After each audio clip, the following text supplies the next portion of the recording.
नमस्कार सर्व प्रेक्षकांचं आपल्या न्यूज टीव्ही मराठी या चॅनल मध्ये स्वागत। वय वर्ष 80 तरीही वृद्ध आजी आजोबा शेतीमध्ये राबतात। बैलाचा खर्च ट्रॅक्टरचा खर्च भागू शकत नाही, त्यामुळे हे स्वतः शेतीमध्ये राबतात, स्वतः आऊत वडतात, स्वतः पेरणी करतात।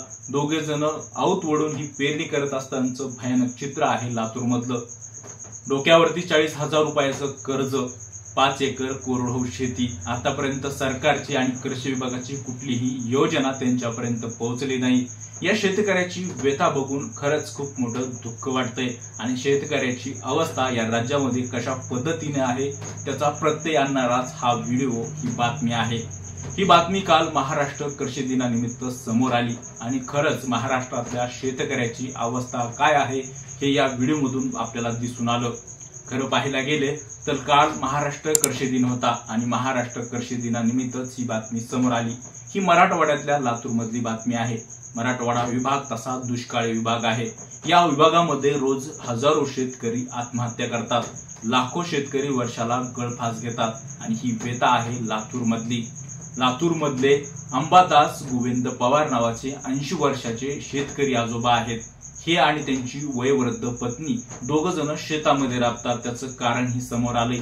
त्यांच्याकडे पैसे नाहीत, त्यांच्या शेतीमधलं उत्पन्न कमी आहे, त्यांना खर्च करायला पैसे नसल्यामुळे ते पैसे वाचवण्यासाठी ट्रॅक्टरचे आणि बैलाचे पैसे वाचवण्यासाठी स्वतः राबतात, स्वतः आऊत वडतात, स्वतः पेरणी करतात। हा धक्कादायक प्रकार, हा शेतकऱ्याची व्यथा मांडणारा प्रकार कसा समोर आलाय ते एबीपी माझानं दाखवलंच आहे। मात्र त्यावर देखील आपण प्रकाश पाडण्याचा प्रयत्न या व्हिडिओच्या माध्यमातून करतो।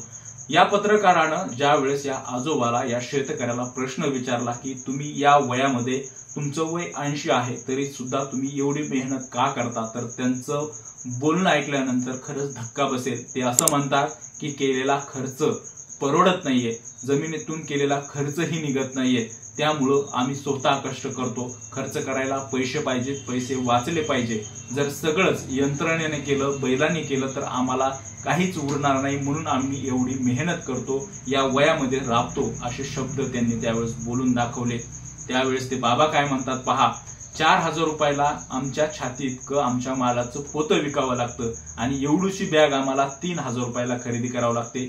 12,000 रुपयाला खताची बॅग झाली, ते देखील महागलं आहे। सगळं महागल्यामुळं शेतीत केलेला खर्चही मिळायला तयार नाही, शेतीतच पिकतंय आणि शेतीतच घालावं लागतंय। अशी उपजीविका देखील कशी भागावी असा प्रश्न आमच्या समोर उभा आहे। त्यावेळेस शेतकऱ्याची भयावह परिस्थिती ऐकली त्यावेळेस खरंच या महाराष्ट्रातल्या शेतकऱ्यांची काय व्यवस्था आहे, त्यांच्यावरती जे 40,000चं कर्ज आहे, त्यांच्याकडे आतापर्यंत कृषी विभागाने कुठलीही योजना दिली नाही, कुठलंही बी बियाणं मोफत दिलं नाही, कुठली सबसिडी त्यांना मिळाली नाही आणि या शेतकऱ्याचं 40,000 रुपयाचं कर्ज ते वर्षाला त्या ठिकाणी नवजुनं करतात। आलेल्या पिकातून राहिलेले पैसे ते त्या ठिकाणी घालतात आणि दरवर्षी या 40,000 रुपये कर्जाचं नवजुनं करतात। या शेतकऱ्यांच्या उपजीविकेसाठी काहीच राहत नाही। 5 एकर कोरडवाहू जमीन आहे, या जमिनीमध्ये 20 ते 25,000 रुपये ते पेरणीसाठी घालतात, मात्र उत्पादन केवळ 30 ते 35,000 रुपये येत असल्याचं या आजीनं, शेतकरी आजीनं सांगितलेलं आहे। खरंच या महाराष्ट्रातल्या शेतकऱ्याची अवस्था